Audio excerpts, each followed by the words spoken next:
여러분 안녕하세요. 오늘은 적분에 대한 얘기를 해볼 건데요. 여러분, 왜 적분하면 넓이가 나올까요? 이렇게 물어보면은 어떻게 대답하시겠어요? 어떤 분들은 당연한 거 아니야? 또 어떤 분들은 적분이 넓이잖아. 뭐 이렇게 얘기하실 수도 있겠는데, 이렇게 얘기하면은 사실 별로 할 얘기가 없고, 근데 어떤 분들은 이렇게 다시 질문할 수도 있을 것 같아요. 그 적분이 부정적분이에요? 아니면 정적분이에요? 이렇게 물어본다면은 좀 할 말이 생길 것 같아요. 우선 부정적분인데요. 부정적분은 미분의 반대 가정일 뿐이에요. 근데 미분이 뭐냐면은 어떤 함수의 변화율을 구하는 게 미분이거든요. 근데 이 미분의 반대 가정, 이게 부정적분인데, 이 변화율의 반대 가정이 넓이라고 주장하는 거는 뭔가 무리가 있겠죠. 그러니까 부정적분이 넓이다 라고 말하기에는 뭔가 거리가 있을 것 같아요. 그러면은 정적분인데, 정적분이 넓이다 라고 말하는 거는 사실 맞는 말이에요. 왜냐면은 정적분은 우리가 어떤 함수로 둘러싸인 넓이를 우리가 구분구적법이라는 방법을 통해서 극한을 취해서 그 극한에 극한값이 존재한다면 바로 그 극한값을 우리가 정적분이라고 하는데, 넓이의 극한값이니까 당연히 넓이가 받겠죠. 그러니까 정적분은 넓이라고 말하는 게 맞아요. 근데 여기서 중요한 게 뭐냐면은 바로 이 정적분, 우리가 어떤 함수의 그 넓이를 구하는데 이 구분구적법을 쓰고 극한을 구해서 어렵게 구하는 이 극한값 정적분을 아까 음, 넓이하고 뭔가 거리가 있어 보였던 그 부정적분을 통해서 구할 수 있다는 거예요. 그러니까 사실은 제가 처음에 질문 드렸던 왜 적분하면 넓이가 나올까요? 라고 물어봤던 거에 그 질문의 취지는요. 어떻게 우리가 구분구조법을 취하고 리미트를 취해서 어렵게 구하는 그 극한값 정적분을 어떻게 우리가 넓이와는 거리가 있어 보였던 그 부정적분을 통해서 쉽게 구할 수 있을까? 어떻게 그게 가능할까? 라고 묻는 질문이었던 거예요. 근데 바로 이 질문이 정적분 기본 정리인데요. 정적분 기본 정리를 살펴보면 이렇게 써 있어요. 인테그럴 a부터 b까지 fx dx는 그 fx의 한 부정적분 라지 fb 마이너스 라지 fa로 쓸 수 있다. 요게 이 정적분 기본 정리의 내용인데, 근데 이 정적분 기본 정리의 내용을 이렇게 의미 없이 읽는 게 아니라 사실은 이렇게 읽어야 돼요. 어떻게 읽어야 되냐면 우리가 어떤 fx를 그 fx의 x는 a, x는 b, x축 그리고 그 함수로 둘러싸인 그 넓이를 구하는데 구분구적법을 취하고 그거를 극한을 취해서 우리가 어렵게 그 넓이를 구해야 되는데 그렇게 안 해도 되고 그거를 그 함수의 한 부정적분을 구해서 그 아까 그 구간에 양 끝값을 함수값으로 넣어서 그 함수값의 차로 간단하게 구할 수 있다는 말이에요. 사실 이렇게 읽어야 돼요.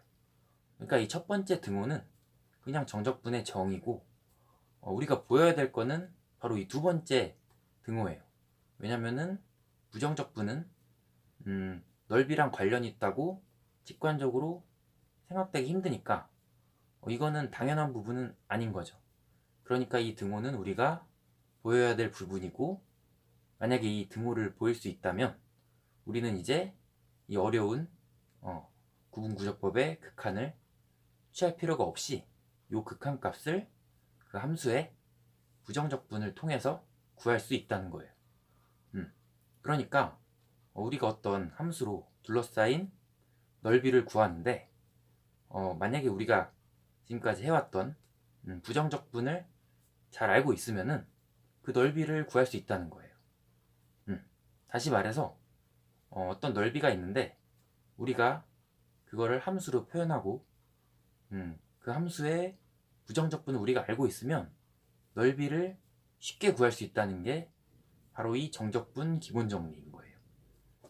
그러니까 사실 우리가 보여야 될 거는 바로 이 두 번째 등호인 거예요.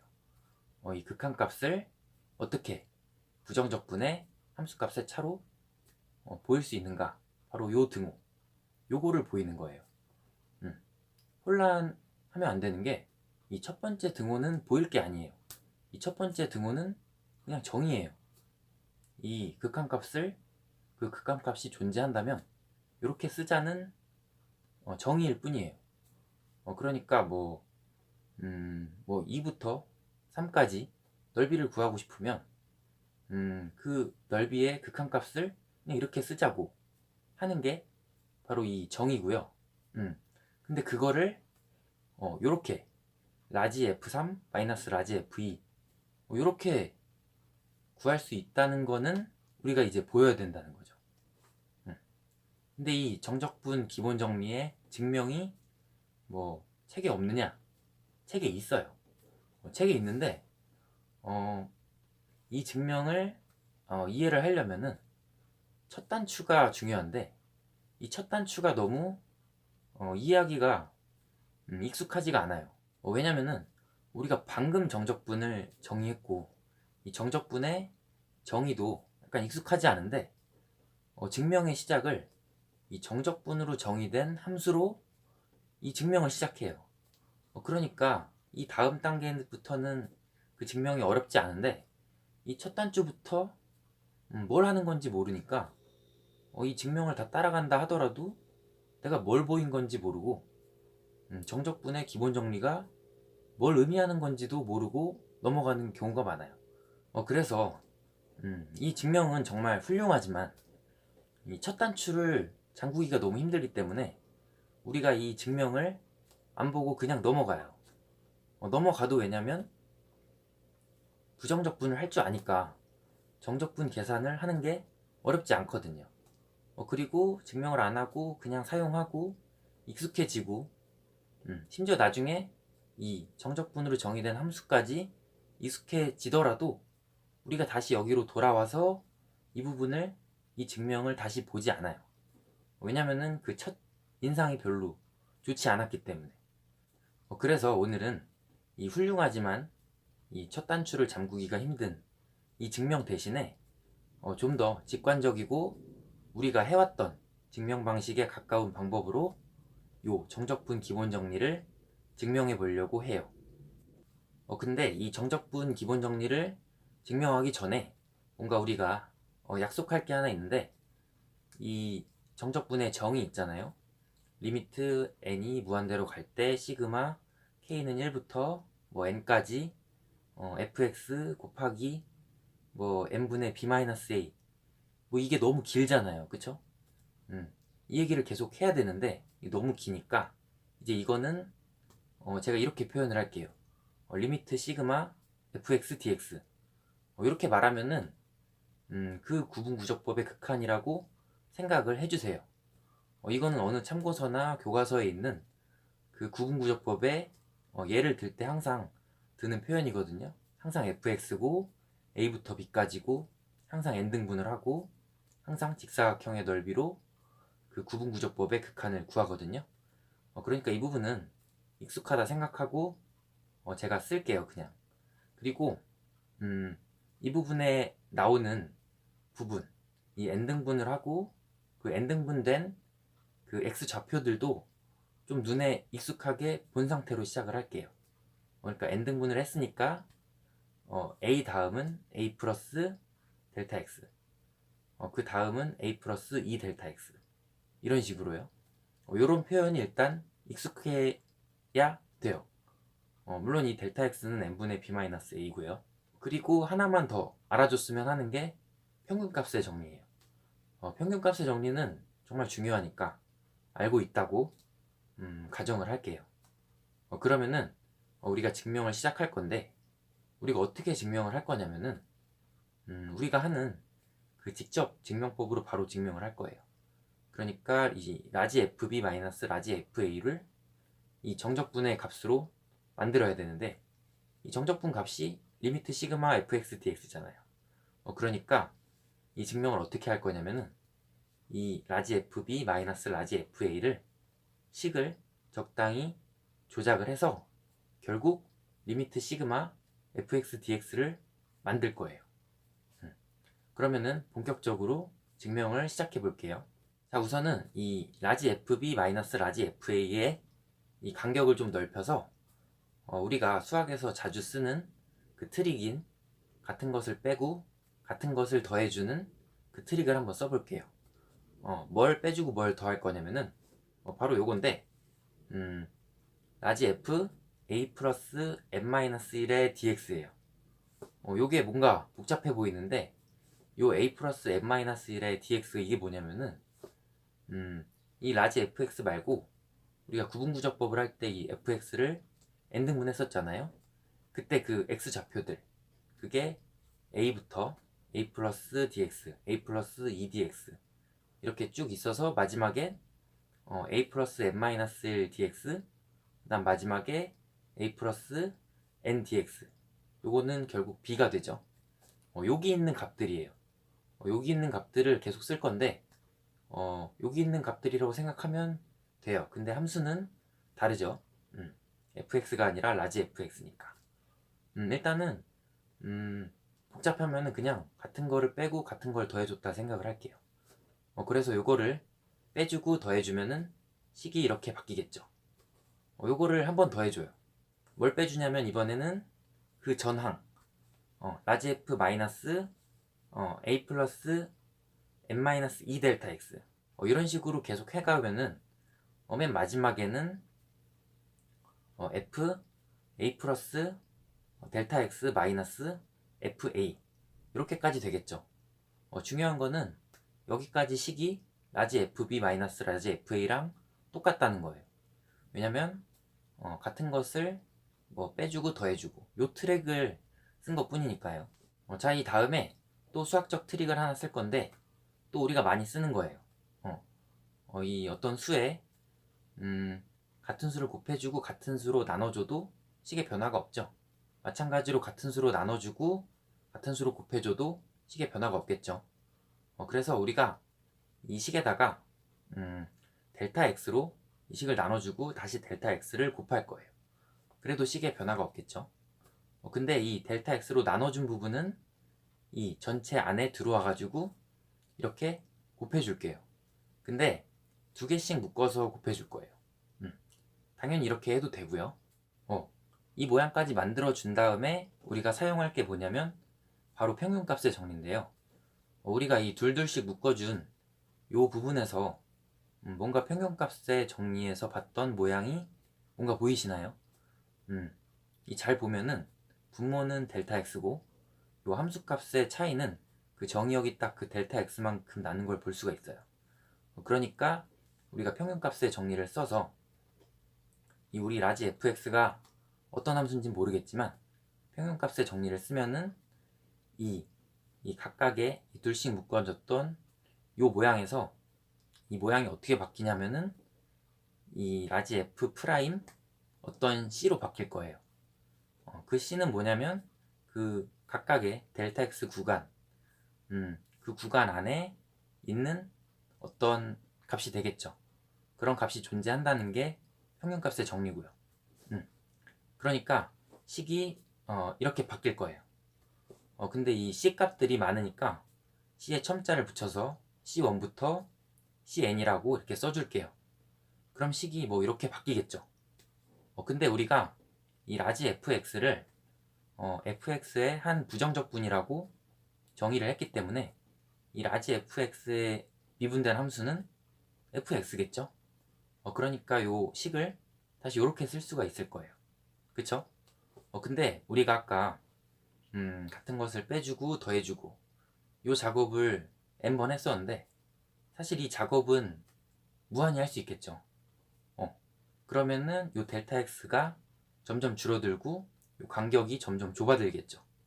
그러면은 우리가 그 평균값의 정리를 사용했을 때 그 C값이 그 구간 사이에서 점점 줄어들어 가지고 그 C값이나 그 양 구간의 끝값이나 다를 게 없을 거예요. 근데 우리는 편의상 그 구간의 앞에 값을 써줘서 그 C값 대신에 우리가 썼던 C1부터 CN 대신에 그 구간의 앞에 있는 그 X값을 써줄 거예요. 그러면은 값이 또 이렇게 바뀌겠죠. 그런 다음에 우리가 이 식을 리미트랑 시그마를 이용해서 정리를 해준다면은 이 부분은 리미트 시그마 fx dx가 되겠죠. 그래서 우리가 이 라지 fb 마이너스 라지 fa를 적당히 식을 조작을 해서 바로 이 구분구조법의 극한값을 만든 거예요. 방금 따라오는 과정이 쉽지 않을 수 있어요. 근데 뭘 하는지는 눈에 보이죠. 왜냐면은 우리가 이 증명 방법에 익숙하기 때문이에요. 어떤 A는 B다를 보이는데 A를 적당히 조작해서 B를 만드는 이 증명은 이 과정이 어렵다고 하더라도 그래도 뭘 하는지는 보이잖아요. 그쵸? 그래서 우리가 방금 보인 게 바로 이 정적분의 기본 정리인 거예요.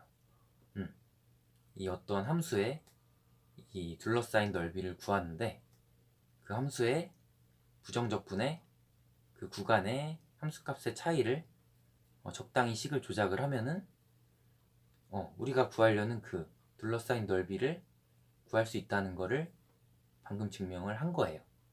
그러니까 우리는 뭘 증명한 거냐면은 이제 우리가 어떤 함수의 부정적분을 알고 있으면 우리는 더 이상 그 함수로 둘러싸인 넓이를 어려운 구분구조법의 극한으로 구할 필요 없이 우리가 알고 있는 그 부정적분의 그 함수값의 차로 간단하게 구할 수 있다는 거를 증명을 한 거예요.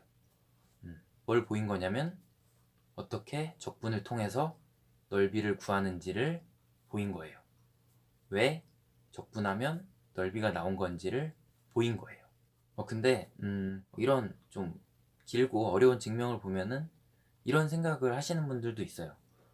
어떻게 저런 생각을 할 수 있을까? 나는 도저히 못하겠는데. 저도 못해요. 저도 그냥 감탄하고 놀라워하고 전율을 느낄 뿐이에요. 절대 제가 처음부터 이런 거를 증명을 할 수 있다고 생각하지 않아요. 이건 뭐냐면은 우리가 어떤 루브르 박물관에 가가지고 어떤 모나리자의 그림을 봤을 때 나는 왜 어떻게 저렇게 그릴 수 없지? 라고 생각하는 거랑 똑같아요.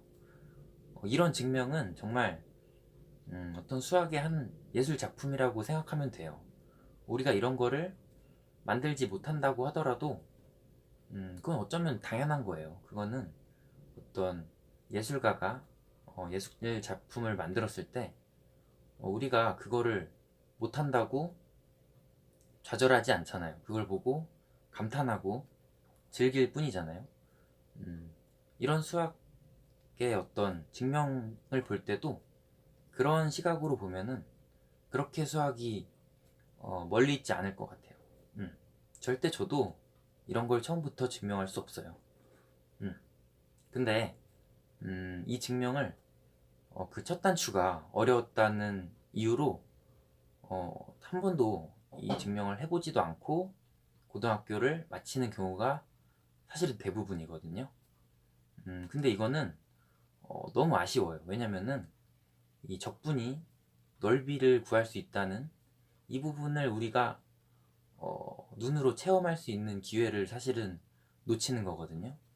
이거는 사실은 고등학교 때 볼 수 있는 수학에 몇 안 되는 아주 예쁜 예술 작품을 친구랑 이렇게 얘기하면서 지나가느라고 못 보고 지나치는 거랑 똑같은 거예요. 그래서 어떤 이 증명을 뭐 꼭 해보자 뭐 그렇게 생각은 안 하셔도 되고 그냥 이 증명을 한번 소개를 하고 왜 적분이 넓이가 되는가 이런 것도 한번 생각해보는 그런 정도? 그 정도의 내용이었으면 좋겠어요. 그리고 여유가 되시면은 꼭 그 교과서에 있는 증명도 해보셨으면 좋겠어요. 우리가 이 넓이를 부정적분을 통해서 구한다는 거를 그냥 아는 사람이랑 왜 그렇게 되는지 한번 본 사람은 정말 다르거든요. 이 미적분학을 정말 잘 갈고 닦고 잘 쌓아 올리면 정말 아름다운 작품이 될 수 있는데, 요 미분, 적분 요런 기본적인 부분도 그냥 뭐 암기를 하고 그냥 넘어가고 먼지가 있어도 닦지도 않고 그냥 그 위에 이렇게 쌓아 올리면요, 나중에 그 쌓아 올린 게 그냥 먼지덩이에 불과하게 보일 수도 있거든요. 그게 어떤 아름다운 조각들의 결과물로 보는 거랑 먼지 쌓인 어떤 수식들의 그냥 수식들의 그 더미로 보는 거랑은 차이가 있거든요. 그래서 오늘 정말 말이 길어졌는데, 오늘 이 왜 넓이가 적분을 통해서 구할 수 있는가에 대한 얘기는 여기까지 하겠습니다.